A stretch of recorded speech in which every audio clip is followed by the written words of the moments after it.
आज का हमारा टॉपिक है एक्टिविटी एंड एक्टिविटी कोफिशिएंट।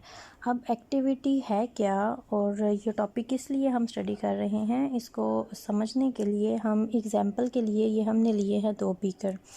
अब हम इन 2 बीकर में क्या करेंगे, सबसे पहले इस बीकर को हम कह देते हैं ए और इस बीकर को हम कह देते हैं बी। अब ये जो ए बीकर है, हम क्या करेंगे, यहाँ पर हम लेंगे इलेक्ट्रोड्स। फॉर एग्ज़ाम्पल यहाँ पर हम कहते हैं सारा है नेगेटिव चार्ज और यहाँ पर हम कह देते हैं सारा है पॉजिटिव चार्ज। मतलब कि इसको हमने इलेक्ट्रिकल सर्किट के साथ कनेक्ट किया है और यहाँ पर हमने एक एम मीटर अटैच किया है। अब ये एम मीटर हमने यहाँ पर क्यों अटैच किया है, ताकि जब इलेक्ट्रिसिटी यहाँ से पास करे तो हमें पता चल जाए कि इलेक्ट्रिसिटी यहाँ से पास कर रही है, और जब हमने इलेक्ट्रिसिटी को मेजर करना होगा कि कितनी इलेक्ट्रिसिटी यहाँ से पास हो रही है तो एम मीटर से ईज़िली हम मेजर कर लेंगे। इसी तरह से यहाँ पर हमारे पास एक बीकर बी है, यहाँ पर भी हमारे पास प्रेजेंट हैं electrodes. For example electrode is totally positive and this is totally negative. यहाँ पर भी हमने सर्किट कनेक्ट किया। डेफिनेटली जब हमने सर्किट कनेक्ट किया तो ही हमारे पास यहाँ पर पॉजिटिव और नेगेटिव चार्जेस आए हैं। अब यहाँ पर हमने क्या किया है, यहाँ पर हमारे पास है वाटर। अब वाटर हमने यहाँ पर लिया है 1 kg। यहाँ पर भी हमने वाटर ले लिया है 1 kg। अब अगर वाटर मैं ले रही हूँ और उसके मेजर मैं 1 kg में कर रही हूँ, तो अगर आपको थोड़ा सा भी आइडिया है सॉल्यूशंस के बारे में तो आपको पता चल जाना चाहिए कि यहाँ पर हम मोलर सॉल्यूशन नहीं बल्कि हम यहाँ पर मोलर सॉल्यूशन प्रिपेयर करेंगे, तभी वाटर को केजीज में लिया जाता है। तो यहाँ पर हमने ले लिया 1 kg water, this is totally 1 kg water, और यहाँ पर भी हमने ले लिया 1 kg वाटर। अब हमने क्या किया है, ये जो सॉल्यूशन हमने यहाँ पर प्रिपेयर किया है, ये दोनों सॉल्यूशन बेसिकली हमारे पास हैं NaCl के, डेट इज़ बेसिक साल्ट। हमने यहाँ पर NaCl लिया है। अब ये जो सॉल्यूशन हमने बनाया, यहाँ पर फॉर एग्जांपल हमने 0.01 मोल्स ले लिए हैं NaCl के, और जब ये वाला सॉल्यूशन हमने बनाया है तो यहाँ पर हमने ले लिए हैं 2 मोल्स ऑफ NaCl। अब हमारे पास क्या होगा, जब हम यहाँ पर 0.01 मोल लेंगे NaCl के, तो हम कहते हैं कि ये 0.01 मोलर सॉल्यूशन हमने बनाया है, जिसको सिंपली इस तरह से भी लिखा जाता है, this is 0.01 molar solution of NaCl। और ये जो हमने सॉल्यूशन बनाया है, this is 2 molar solution of NaCl। अब अगर आपको सॉल्यूशंस का पता है और मोलर का पता है, तो 0.01 मोलर सॉल्यूशन बनाने के लिए हमने यहाँ पर NaCl जो ऐड किया है, it is in very very little quantity as compare to this. जबकि यहाँ पर जब हमने 2 मोलर प्रिपेयर किया, मतलब अगर NaCl is 58.5 multiplied by 2, almost this is 170 gram of NaCl in 1 kg of water. और अगर हम यहाँ पर देखते हैं तो यहाँ पर NaCl बहुत बहुत लिटल अमाउंट में ऐड किया गया है। मतलब कि अगर हम इस सॉल्यूशन को देखते हैं, this is highly dilute solution. जबकि अगर हम इस सॉल्यूशन को देखते हैं इन कंपैरिजन में, ये जो सॉल्यूशन हमारे पास आता है, it is highly concentrated solution. अब हाईली कंसनट्रेटेड और डाइल्यूट सॉल्यूशन हमारे पास बन गए, मतलब टोटली 2 डिफरेंट सॉल्यूशंस को यहाँ पर हमने प्रिपेयर किया। अब जब हमने यहाँ पर 0.01 मोलर सॉल्यूशन प्रिपेयर किया, यहाँ पर 2 मोलर सॉल्यूशन प्रिपेयर किए, तो जब हम यहाँ पर ये सारा सेटअप लगाएंगे, यहाँ पर जब हम एम मीटर में मेजर करेंगे कि यहाँ पर कितनी इलेक्ट्रिसिटी पास हो रही है, तो फॉर एग्जांपल यहाँ पर जो इलेक्ट्रिसिटी पास हुई, डेट इज़ 0.1 एम्पेयर। 0.1 एम्पेयर बहुत ज़्यादा इलेक्ट्रिसिटी नहीं है, क्यों, यहाँ पर सॉल्यूशन भी तो बहुत ज़्यादा डाइल्यूट था।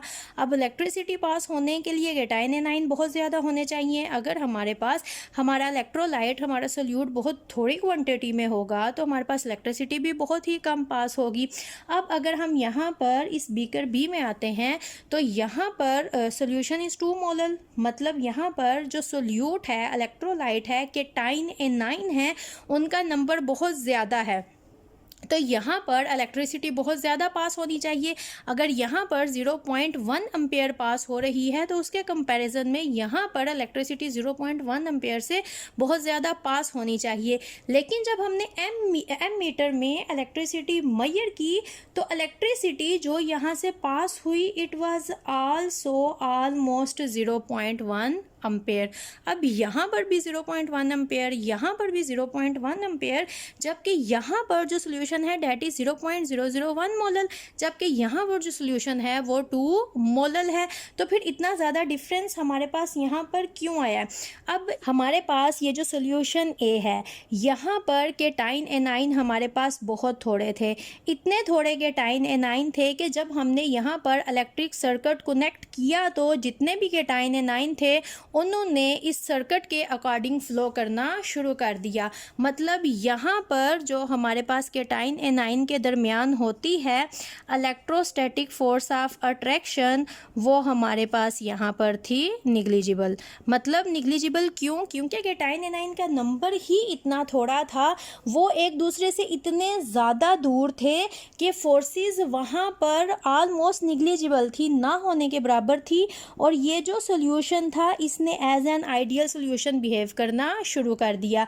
अब जब हम यहाँ पर आते हैं जो कि हमारे पास बी सोल्यूशन है, यहाँ पर क्या हुआ हमारे पास केटाइन और एनाइन का नंबर हमारे पास इतना ज़्यादा था कि इनके नंबर ज़्यादा होने से यहाँ पर हमारे पास क्या हुआ, ये जो इलेक्ट्रोस्टैटिक फोर्स ऑफ अट्रैक्शन है ये हमारे पास बहुत ही ज़्यादा डोमिनेंट हो गई। इतनी ज़्यादा डोमिनेंट हो गई कि इलेक्ट्रोस्टैटिक फोर्स ऑफ अट्रैक्शन की वजह से केटाइन एनाइन ने एक दूसरे को अट्रैक्ट करना शुरू कर दिया, बजाय इसके कि वो हमारे पास यहाँ पर फ्लो शो करते तो एम मीटर इलेक्ट्रिसिटी को यहाँ पर करता। इन्होंने क्या किया, इन्होंने आपस में फोर्स ऑफ अट्रैक्शन डेवलप करना शुरू कर दी, जिसकी वजह से ये सोल्यूशन हमारे पास टोटली नॉन आइडियल सोल्यूशन आ गया। और यहाँ पर जो इलेक्ट्रिसिटी ज़्यादा होनी चाहिए थी वो इलेक्ट्रिसिटी ज़्यादा नहीं हुई, बल्कि बहुत ही थोड़ी इलेक्ट्रिसिटी यहाँ पर हमने मेजर की।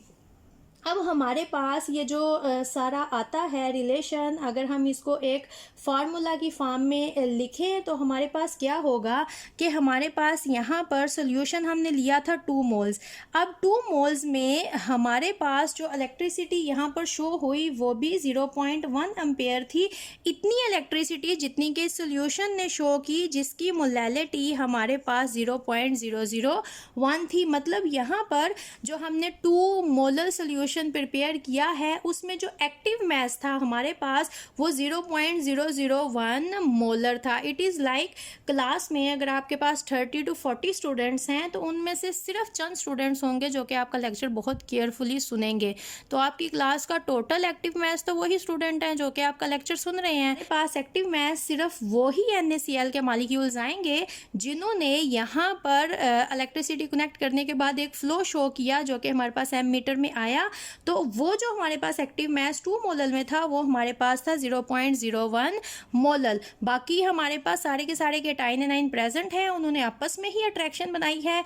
ये वो स्टूडेंट्स हैं जिन्होंने आपस में ही बातें करनी शुरू की हुई हैं, बजाय इसके कि वो लेक्चर को सुने वो आपस में बातें कर रहे हैं। तो हमारे पास 2 मोलल सोल्यूशन में जो एक्टिव मास है डेट इज 0.001। तो जब भी हमने मेजर करना होता है किसी भी चीज़ में तो हम एक स्टैंडर्ड डेवलप करते हैं।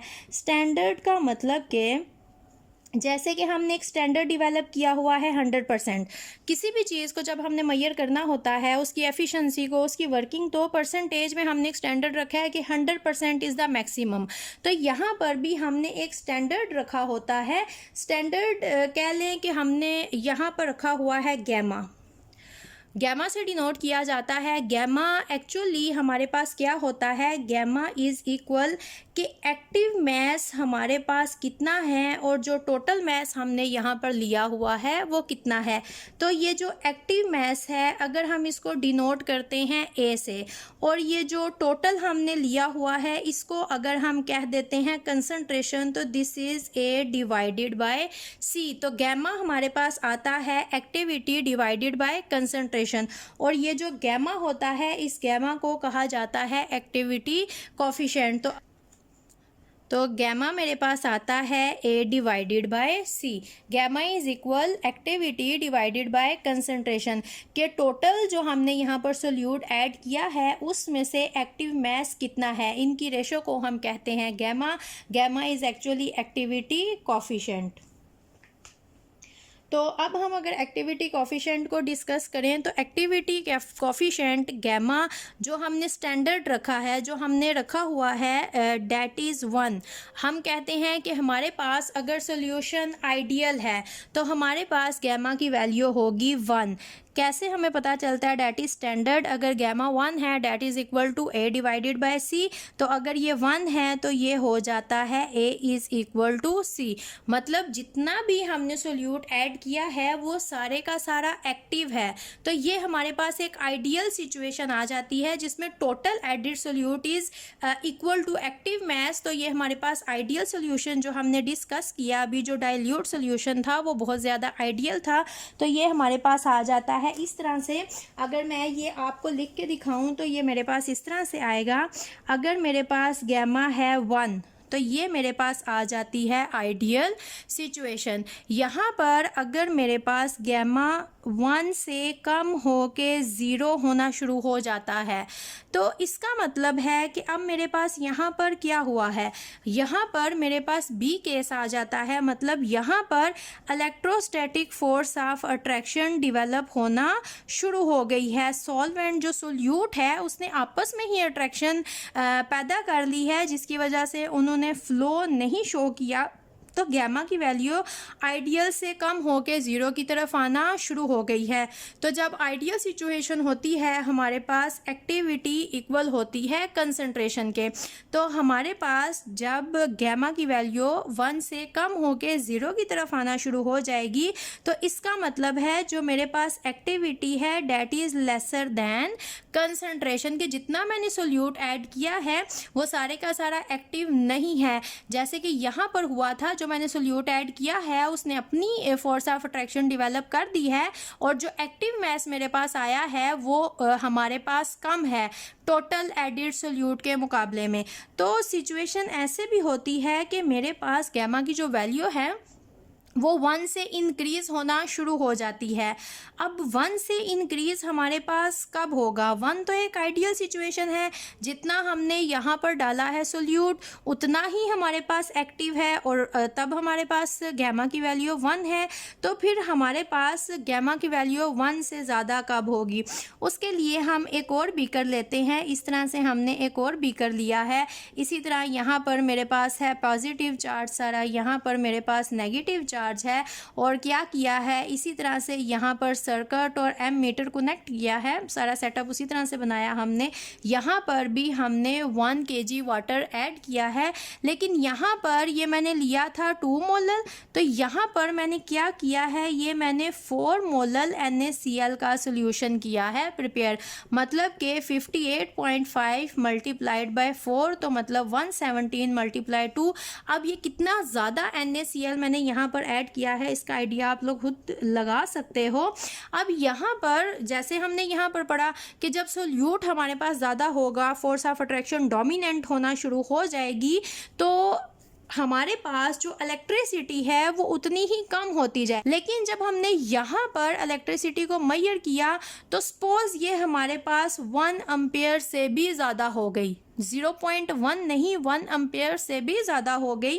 अब यहाँ पर तो अकॉर्डिंग टू जो ये सारी हमने बातें की, यहाँ पर तो इलेक्ट्रिसिटी इतनी ज़्यादा फ्लो नहीं होनी चाहिए थी, लेकिन यहाँ पर इतनी ज़्यादा इलेक्ट्रिसिटी क्यों फ्लो होना शुरू हो गई? उसकी रीज़न हमारे पास ये है, यहाँ पर जितना हमने सोल्यूट ऐड किया वो सारे का सारा एक्टिव था।